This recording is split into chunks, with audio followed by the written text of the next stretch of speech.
It is National Signing Day, and the BYU football program has now set a standard with their most recent recruiting class of what they must continue to do if they want to remain atop the Big 12 Conference.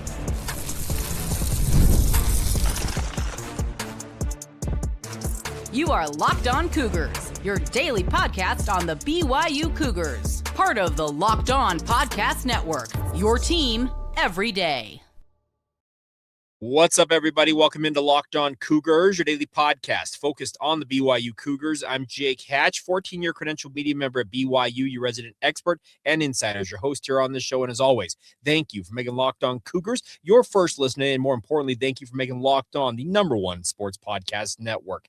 Coming up on today's show, it's National Signing Day, and BYU's put together their best ever recruiting class, and we're going to explain why that this must be the standard they have to meet annually if they want to remain relevant atop the Big 12 Conference. Then we'll get into BYU basketball. Will the turnaround, they had an impressive turnaround the month of February last year, will this year's turnaround begin tonight as they take on the Oklahoma State Cowboys in Stillwater? We'll dig into that. We'll finish up today's show with something really cool that AJ Demonsa is doing with his incredible platform to give back to those who do not have nearly as much as he does. So we'll get to all that ahead on today's show. And it's all brought to you by our friends over at FanDuel. It's the last call for football on FanDuel. Super Bowl 60 coming up. If you're a new customer, bet just $5, get $200 in bonus bets if you win. All right, today is National Signing Day, and it's not that long ago. We're about a decade removed from this being one of the biggest days on the college football calendar. It was one of those milepost days when it came to the offseason, getting you through it. You had National Signing, then you had spring football, then you had summer workouts, training camp, and then the season was here. Those are just kind of the milepost moments, but with the advent of the early signing window in December, this has been relegated to a secondary signing day, and BYU, to be very blunt, if they sign anybody today that they announce, I will be absolutely floored. Now, they did have Jackson Bainon from Farmington High School announce a commitment yesterday. He is a specialist, a kicker/punter from Farmington High School up there in northern Utah. As I understand it, he's expected to be a preferred walk-on, so therefore you will not hear his name formally announced by BYU unless something changes. But the bigger point to be made here is the BYU football program has put together a top 25 caliber recruiting class, and that is where they're going to have to reside going forward if they want to continue to compete at the level that they are competing at. It's not that long ago also the BYU was routinely in these national rankings when it came to recruiting classes, checking in somewhere in the 60s or the 70s. And honestly, it looked like, hey, that might be what BYU can actually do. And that was kind of the independent era. Ever since BYU jumped into the Big 12 Conference, there has been a rise commensurate with their winning in the Big 12 that has gone with the fact that they have put together some of their more impressive recruiting classes. And this one, speaking of 2026, which is finalized today, in my opinion, it's the best ever in BYU football history. And it's the standard by which BYU is going to have to continue to recruit at if they want to remain relevant in the Big 12 Conference, and more importantly, on a national level when it comes to competing for the college football playoff, etc. Now, that does not mean that BYU gets away from who they are, because by and large, BYU has brought in the majority of their players being high school talents that either are going on missions for the Church of Jesus Christ of Latter-day Saints, already are on missions, or are going to enroll in school and play right away. Doesn't matter. The biggest thing BYU has been known for, and Kalani Sitake will continue to do, is that BYU will be a developmental program. Their whole thought process is they bring in 3-star talents and the past 2-star talents, and what they believe that via their process of developing these players in the weight room, on the field, etc., eventually they'd get 4- and 5-star production out of those players. Well, when you go 23-4 the past 2 years like BYU football has done, you're starting to see more and more 4-stars and 5-star talents being interested in the Cougars. And in theory, with increased talent, and speaking of a 4- or 5-star talent coming to BYU, how much more production can you get out of those players? And that's where BYU resides right now. We talked a little bit, for those of you who are everydayers, yesterday about the 7 that made the top 24/7 rankings in terms of 4-star talents in this recruiting class. It's one of the highest rated classes. Actually, no, it's not. It's the highest rated class in BYU football history, at least in the modern recruiting rankings era. And it is going to have to be this that BYU does. Speaking of continuing to compete nationally on the recruiting trail, I believe that Kalani Sitake has done a very, very good job empowering his assistants, obviously some changes to that pool recently, to go out there and find the best talents they possibly can find that fit what BYU is looking for. Because I don't need to remind many of you, if I do, BYU is a church-affiliated institution. Academics still matter. They obviously have the honor code and a student code of conduct that these players have to abide by while they're student athletes in Provo, Utah. And these are not standards that they just say, hey, this is what we're, no, they are upheld. And BYU, Kalani, speaking of Coach Sitake, he makes it very clear to these players that you stand for more than just being a football player when you don the blue and white at Brigham Young University. It stands for a whole lot more than that. And by and large, the guys who come, buy into this, they go on to have incredibly successful careers. I will forever, and I talk about him often, but I just kind of look at the trajectory of what a guy like Tanner Wall was. Tanner Wall passed up on scholarship opportunities coming out of high school because he believed so much and was such a diehard BYU fan that he passed up on opportunities to actually get paid for school to walk on and pay his way at BYU. Started out as a wide receiver, didn't see much playing time or traction there with Fesi Sitake. Jay Hill and Ed Lamb convinced him to move over to safety. He goes on to become a first-team All-Big 12 Conference honoree and is going to likely get a big-time shot in the NFL. He's currently training for combine type events, pro days, and I hope he lives that dream.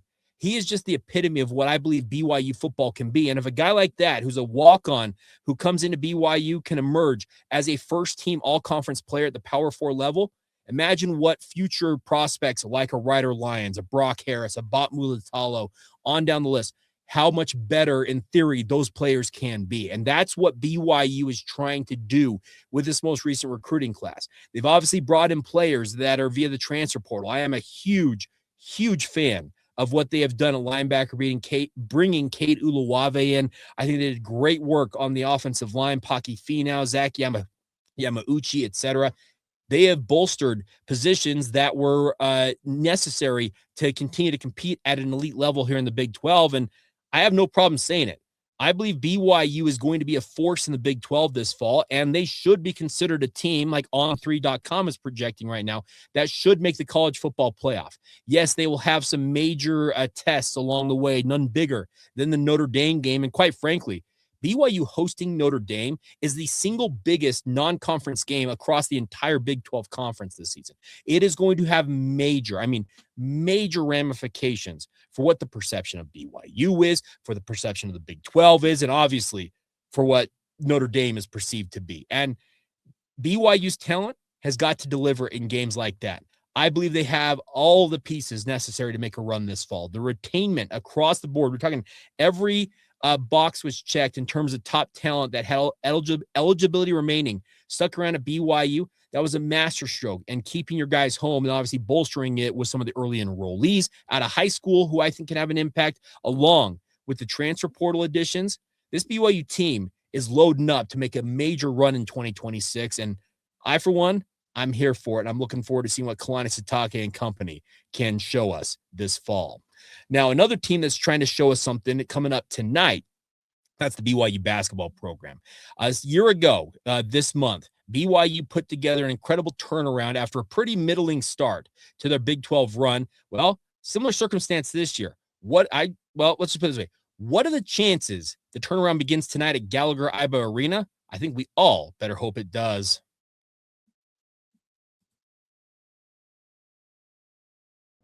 I'm Kalia Butler, host of Locked On Women's Basketball, and this is Mazda's Women's Basketball Snapshot, celebrating the work no highlight reel can ever capture. Number 1 ranked UConn dominated Tennessee 96-66, turning a halftime tie into a historic win and avenging last season's loss by delivering the largest margin in the rivalry's history. AZ Fudd had 27 points and Sarah Strong added 26 as the Huskies remain perfect on the season, reminding everyone why they are the reigning national champions. In the Big Ten, number 2 UCLA rolled past number 8 Iowa 88-65, powered by 22 points from Angela Dukelich and a huge advantage in the paint, staking their claim as a national threat. These moments are earned off the clock, those long before the lights ever come on. The sweat, the fakes, the doubt, the scrapes, and coming back for more every time. Mazda puts that same drive into every detail. Wins define the moment. Putting in the work, that defines you. There's more to a Mazda because there's more to you. Thank you once again for making Locked On Cougars your first listen of the day. Appreciate all of you for being with us. If you want to take us to the next level and be a bigger part of what we're doing with Locked On Cougars, consider joining the Locked On Cougars Every Dayer Club. We have the all access tier. Gives you access to Locked On swag like I'm wearing here, a 15% discount, in fact, on that swag. You access to our members only Discord server. You can get ad-free audio episodes. It's just an incredible feature. And also get access to our texting service. Gives you the inside scoop coming to you in the form of text messages from yours truly. It's all available to you guys by going to lockedoncougars.supercast.com. That's lockedoncougars.supercast.com. All right, so BYU basketball is in action tonight out at Gallagher-Iba Arena in Stillwater, Oklahoma, taking on the Oklahoma State Cowboys. Now, BYU has lost 3 of their last 4 games, and I think there's a bit of angst, no, not a bit, it's actually quite a bit of angst, I should say, around the status of this year's team. Obviously headlined by a guy like AJ Demonsa, Richie Saunders, Robert Wright. That trio has been making headlines all season long for good or bad, and they're going to be the trio that takes BYU as far as they're going to go this season eventually. But the more I kind of think about the month of February, because this is their first game in the month of February, is I looked back at last year, and BYU on February 1st of 2025 was, I need to pull this up here before, make sure I get the quote it correctly. They were 15-6 on the season. They were 6-4 in Big 12 play after a win at UCF. Remember, they had the Palm Fronds down there. It was a crazy game between BYU and the Knights. And it also ended up being a quad 1 win that was a major pickup for BYU along their path a season ago. Now, BYU has a number of quad 1 wins already this year by virtue of a beefed up non-conference schedule. But tonight, even though Oklahoma State is considered to be a quad 2 team currently, playing a quad 2 team on the road makes it a quad 1 game for the BYU basketball program. And for comparison's sake, last year, 15-6, 6-4 at this juncture. This year, BYU is 17-4 and 5-3 in conference. There are similarities here. Now, last year, BYU ended up losing 2 more games before turning it around and putting together that 9-game win streak. They lost against Arizona and lost at Cincinnati. And then, as I mentioned, that game at West Virginia that really turned things around, put out that incredible run and made it all the way to the Sweet 16. BYU, I think, can draw inspiration from last year's squad tonight as they go into this matchup against Oklahoma State, because Kevin Young can say, guys, we did it last year, and this was the time of year when we turned it on. Can we do it again this year? And the hope is yes. And I talked yesterday about how I believed maybe making a change with a guy like Hadim Boop, putting him in the starting lineup, and then putting a guy like Moo Davis as the 6th man to be more of a scoring punch off the bench. Well, Kevin Young said he's acknowledged that. He's considered it. I'm kind of inclined not to make a change. But even if they do, I think that it kind of screams exactly what happened a season ago, because I will always remember that West Virginia game for one major reason, because remember, things were not going right out in Morgantown. BYU, like I said, been on the back-to-back losses to Arizona, at Cincinnati. They went to West Virginia, and Kevin Young said, you know what, I'm going to kind of proverbially throw my hands up. I'm going to throw Mihailo Boskovic and Trey Stewart out on the court and see what they can do. And those two, having played very sparingly up to that point in the season, ended up sparking BYU that came back to win that game and obviously put together an incredible run. Can that same thing happen tonight starting out there in Stillwater, Oklahoma? You hope so. Now, you have some major showdowns on the horizon, none bigger than obviously Saturday night against number 8 Houston in Provo. But this is the type of game, speaking of Oklahoma State, that could spark you to get you going once again. Like I said, they've lost 3 of 4 coming into this. Things are swaying a little bit, and I think a lot of people are wondering, which way is this going to go? I think this is a major opportunity for BYU. And this is the type of game, speaking just analytically, looking at Oklahoma State, that should play in BYU's favor. Oklahoma State likes to play an up-tempo style of basketball, and that's what BYU likes to play themselves. They like to get out on the run, get early shots up in transition, and really get after it in terms of trying to turn you over. And these are two teams that will feature press, and obviously try and turn one another over in the backcourt, and obviously in full court pressure, all the different hallmarks of ball pressure teams. And that should lend itself to whichever team can, A, avoid turnovers, and B, take care of the basketball, should lend themselves to having an upper hand in this game. One thing I also see as a major opportunity for BYU is they've gone up against some teams that have absolutely packed the paint against guys like AJ Demonsa. And the spacing for BYU is off because they have been really unable to hit threes at a high clip. Now, Richie Saunders came alive in that game in the second half against Kansas. Will that spill over into this game at Oklahoma State?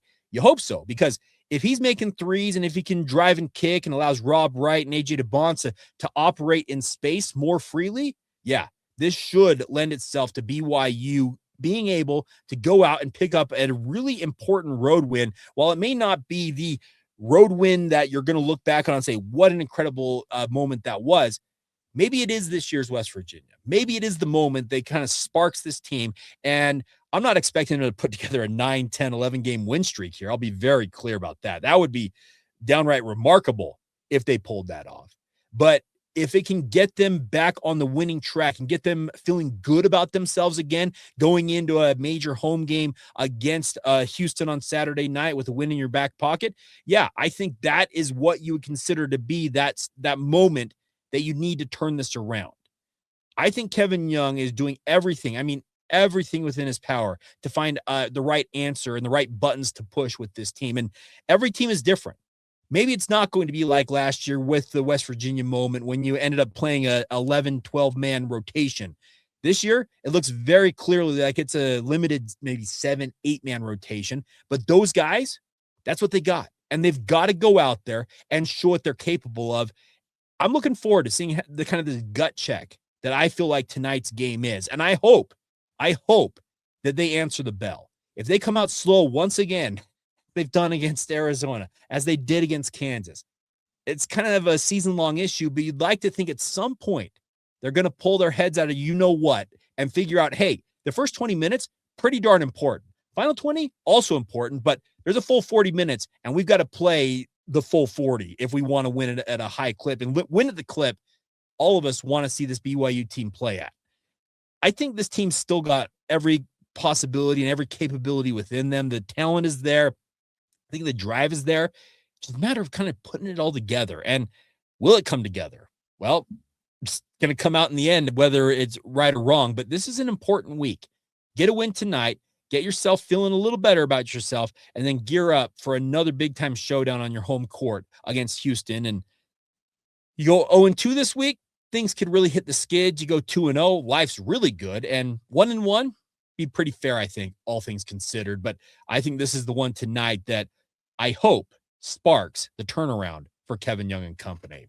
All right, coming up next, we're going to talk about AJ Demonsa a little more in depth. Now, this is a kid who has been blessed with essentially everything he could dream of. He's going to go on to make, I don't know how many gazillions of dollars. I use that expression pejoratively, but he is put together an incredible basketball career to this point.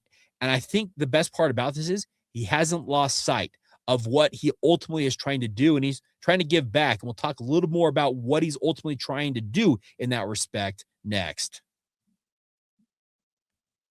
Today's show is brought to you by our friends over at TurboTax. Tax season doesn't have to take over your life. I think for many of us, it does do that, just that. But this year, TurboTax is making it easier than ever to just hand things off and move on with your day. With TurboTax's full service, you can have your taxes done for you by a trusted local expert, start to finish, without the stress or guesswork. Instead of spending hours trying to figure out forms, you can with a local TurboTax expert in person or connect online. They handle everything: W-2s, the self-employed forms, and everything in between, and the work to get you every deduction along the way. You can upload your documents, go about your day, and get updates right in the TurboTax app. And more importantly, it's a huge time saver and gives you real peace of mind knowing that an expert is handling a pretty important facet of our lives. So for a limited time, you can have your taxes done by a local TurboTax expert for just $150 all in if a TurboTax expert didn't file for you last year. All you got to do is file by February 28th. So it's got a little bit of time to take advantage of this. Take the taxes off your plate and get back to your life. Visit turbotax.com/local to book your appointment today.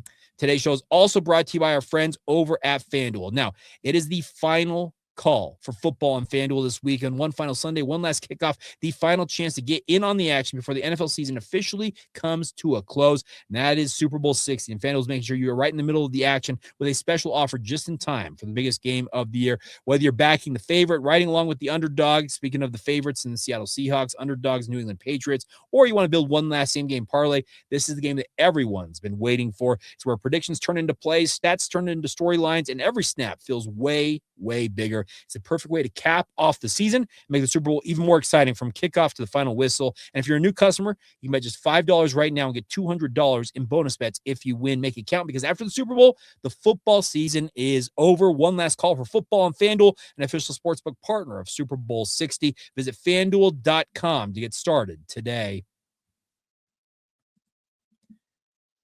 Thank you once again for being here on Locked On Cougars. Please continue to subscribe, rate, and review. Share it with your family and friends. If you're watching on YouTube, little thumbs up icon right there. Like it. If you're listening to it wherever you get your podcasts, please leave us a rating and review. Those 5-star ratings still very valuable in the podcast sphere. And thank you, as always, for your continued support of this venture. All right, if you missed it yesterday, AJ Demonsa took to social media and announced that he is officially launching his own foundation. Now, this is pretty impressive because they're calling it the AJ Demonsa Foundation.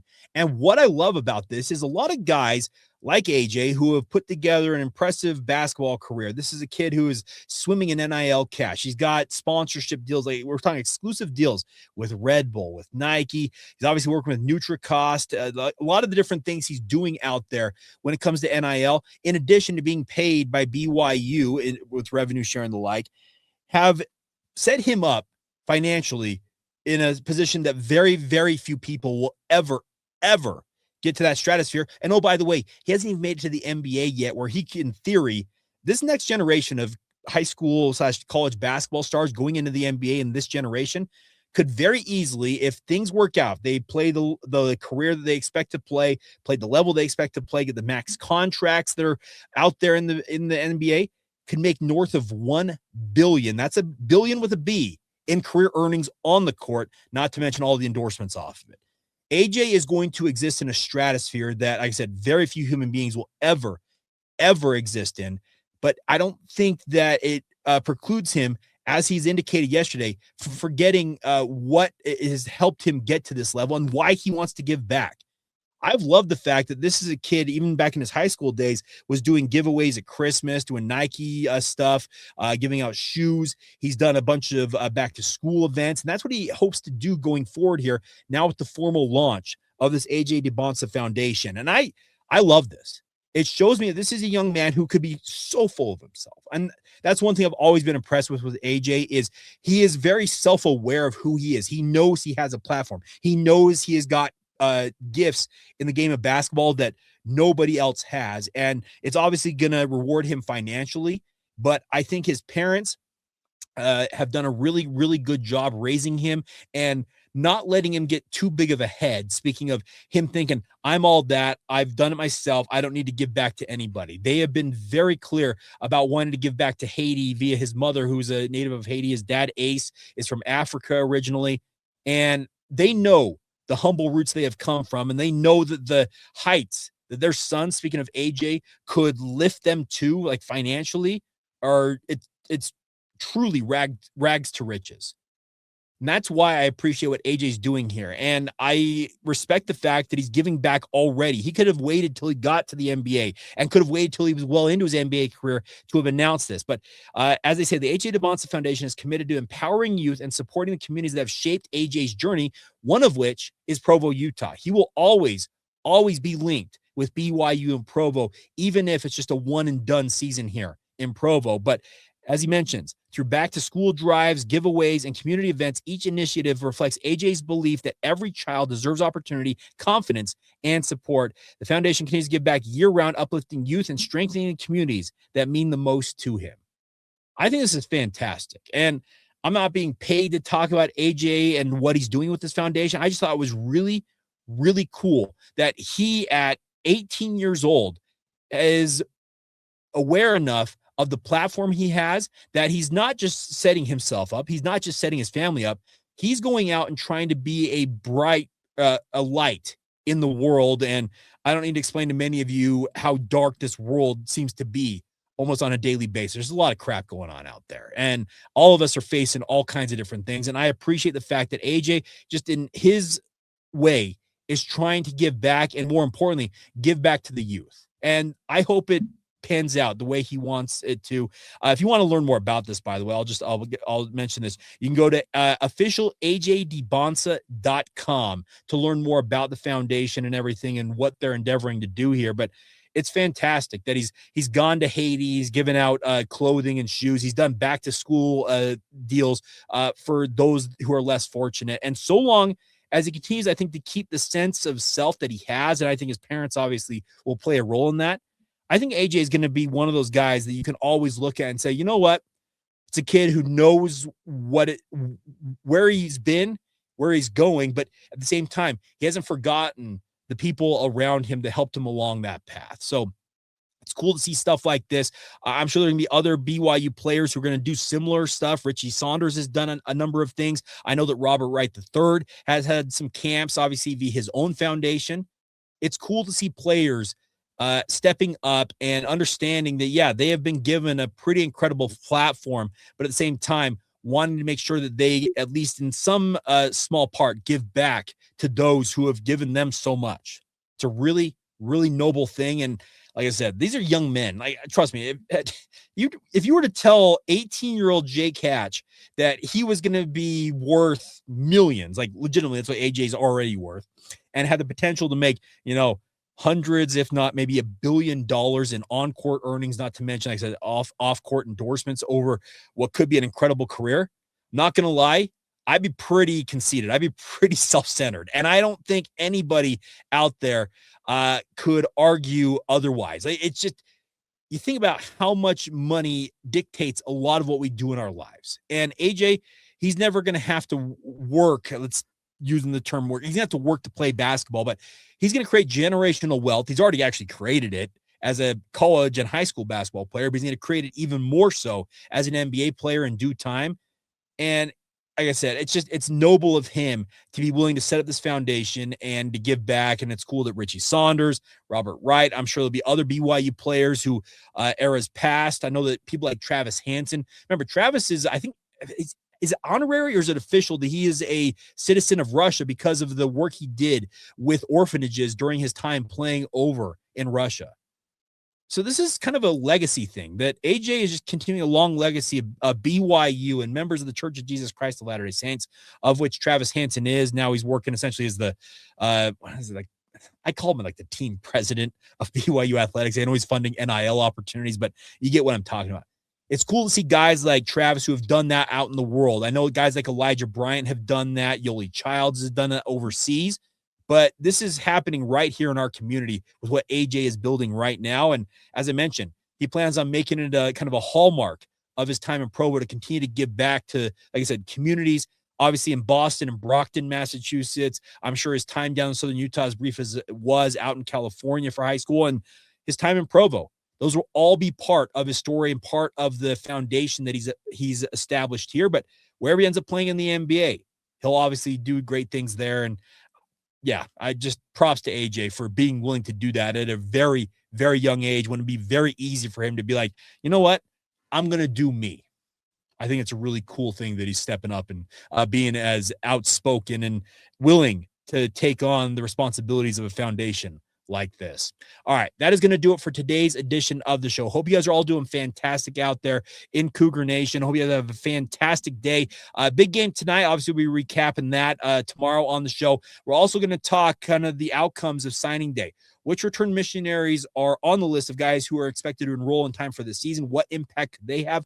Which ones are not on there? Obviously, we'll talk a lot about that. So we'll have plenty of coverage for you guys, as we always do, right here on your original daily podcast for the BYU Cougars. And if you never miss an episode, the Everydayer Club is built for you. Everybody get Locked On Cougars ad-free, members-only Discord access service, and more. Head to lockedoncougars.supercast.com to join the Everydayer Club today. For those of you on video, we're now going to send you to the first ever 24/7 national Locked On Podcast Network YouTube channel for more coverage of everything we have going on the network. Or if you're on audio, make sure you make your second listen today Locked On college football. Spencer McLaughlin is doing a great thing covering the sport we all love out there. And as always, thank you for being an everydayer right here on the Locked On Cougars podcast.